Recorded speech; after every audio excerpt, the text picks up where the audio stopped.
The energetic nexus, bridging biochemistry and consciousness. A formal analysis of A New Language for an Old Truth. Researched by Sachin Karnik, The Angel Wing, LLC. Supplement to Angel Wing's online personal transformation program. Abstract. The slide titled A New Language for an Old Truth serves as a pivotal conceptual anchor within the Angel Wing personal transformation program, marking a critical transition point in the participants' understanding of human health. It addresses a fundamental epistemological gap that has long plagued modern health science: the profound disconnect between the objective, measurable data of physical biology and the subjective, qualitative experience of human consciousness. While contemporary medicine has made great strides in acknowledging the physiological impact of stress and emotion, validating the existence of psychosomatic phenomena, it often lacks a cohesive, actionable framework to explain the mechanism of this connection beyond simple chemical signaling. This essay provides an exhaustive analysis of the proposed framework of the energetic nexus, examining how it reconceptualizes emotion, memory, and identity not merely as biochemical byproducts, but as integral components of a dynamic, energetic system.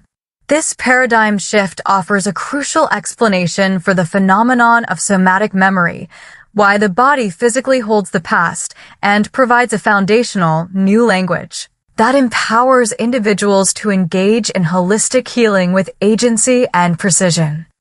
Introduction: The Convergence of Epistemologies.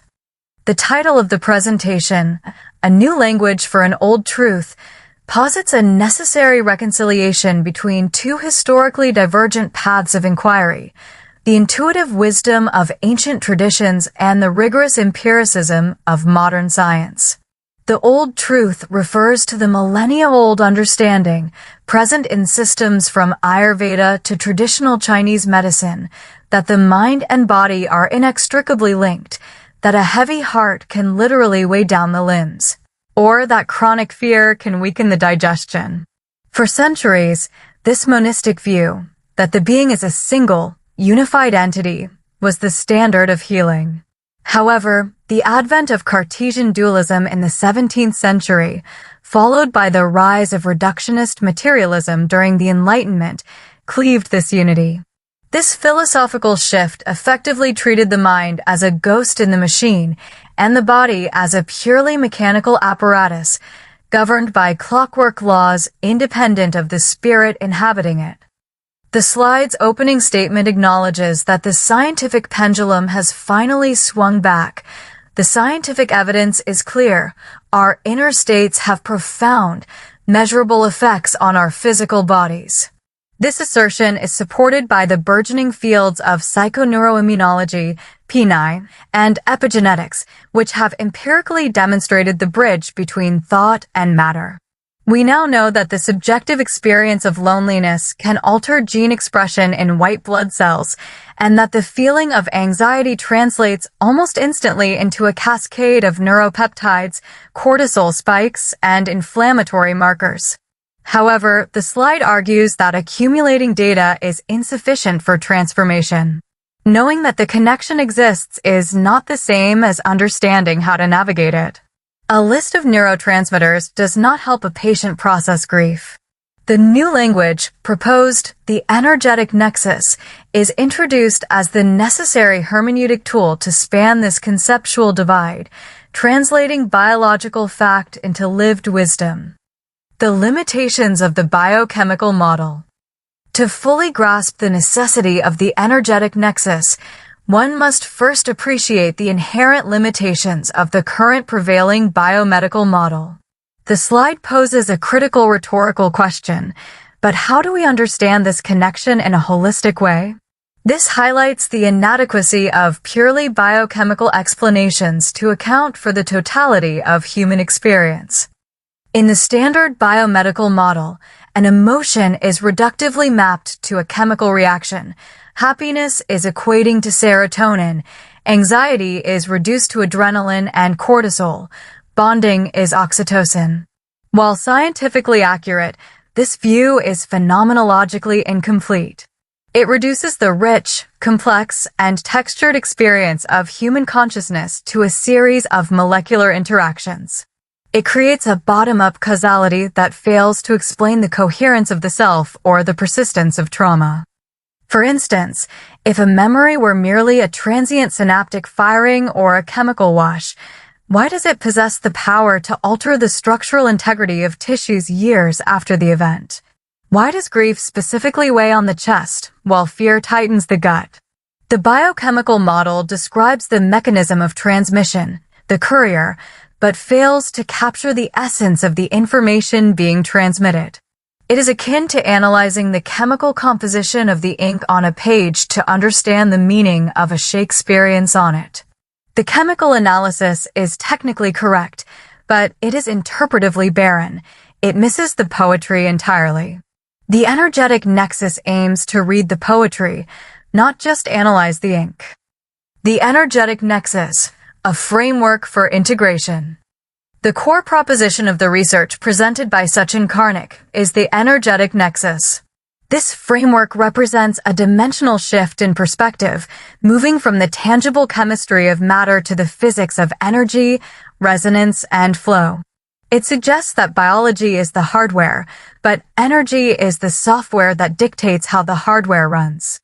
The slide defines the nexus as a system that conceptualizes emotion, memory, and consciousness, not just as biochemical processes, but as a dynamic energetic system. This redefinition is transformative across three key dimensions. Emotion as energy. Thermodynamics of feeling. The framework implies that emotions are not static states, but forms of energy in motion, emotion. Drawing on the first law of thermodynamics, energy cannot be created or destroyed, only transformed. This has profound implications for emotional health. If an emotional event occurs, a shock, a loss, a trauma, and the kinetic energy of that experience is not fully processed, expressed, or discharged, transformed, it does not simply disappear. Instead, it remains trapped within the system. It becomes potential energy, stored in the tension of muscles or the rigidity of posture, waiting for a release. Vitality as flow. The physics of health. The slide mentions that this system defines our vitality.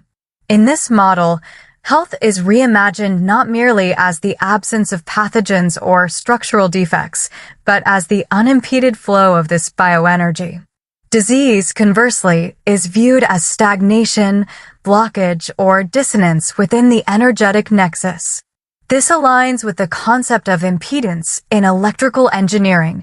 When resistance in the wire is too high, heat builds up and the system degrades.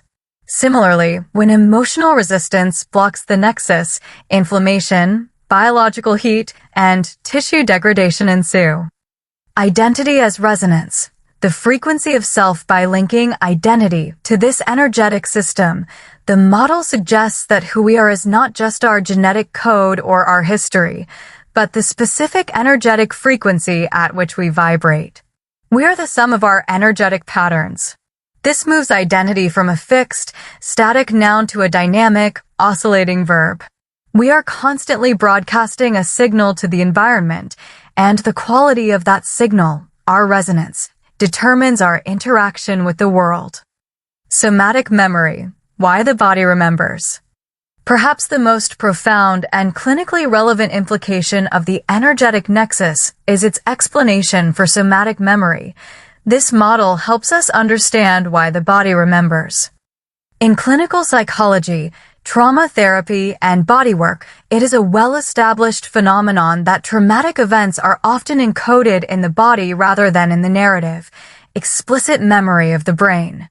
Patients may intellectually understand that a past trauma is over, yet their bodies react with visceral terror to benign triggers. The biochemical model struggles to explain how specific memories lodge themselves in specific somatic locations, why a hip opener in yoga might trigger tears about a childhood event, or why neck pain correlates with unexpressed anger. The energetic nexus offers a mechanism for this. Crystallization. If emotion is energy, and energy that is repressed cannot flow, it creates a standing wave or a disruption in the local electromagnetic field of the body. Over time, this energetic disruption precipitates into dense matter. It alters cellular function, dehydrates and tightens the fascia, connective tissue, and eventually manifests as chronic pain, stiffness, or disease.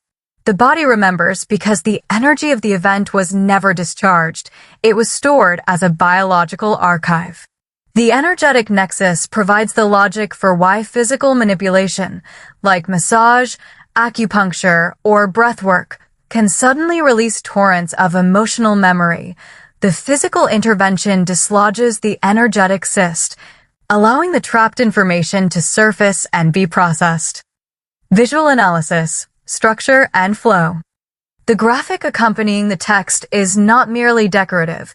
It offers a sophisticated visual semiotic of the energetic nexus, symbolizing the integration of the dualities discussed. The geometric lattice, left on the left side of the graphic, we see a rigid, blue, geometric structure. It is composed of straight lines, sharp angles, and triangular trusses, resembling architectural blueprints or crystalline lattices. This represents the old truth of the material world, the solid structure of the body, the lattice of bone and tissue, and the rigid, linear logic of the scientific method. It is stable, predictable, contained, and masculine in its archetypal form.